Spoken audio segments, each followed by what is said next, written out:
Hello viewers, I'm here to show you how to make a flipbook animation on Snapchat. It's much easier than you think, and it's a great thing to do when you're bored in class. I mean, to pass the time and impress your friends that view your Snapchat story. Let's get started. All you'll need is some paper and any drawing utensil of your choice.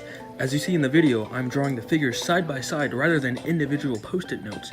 This whole process took me only 6 minutes, but feel free to take your time as I've done this a few times before.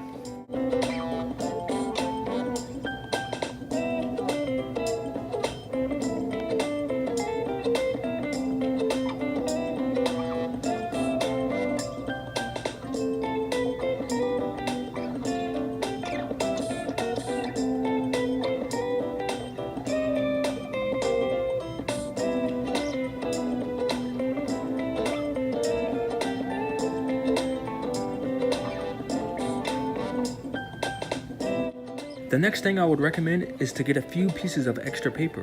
I like to rip mine in half to make things simpler. Each picture in your Snapchat story is going to represent one individual frame, so I use these papers to hide the figures beside them.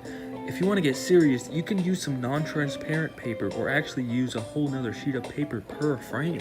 But if you don't really give a crap because it's just Snapchat, you don't even have to worry about this part of the process at all. So as I begin to upload each frame of my story, I post the first frame how I want it, and then I actually mark on my phone screen like this.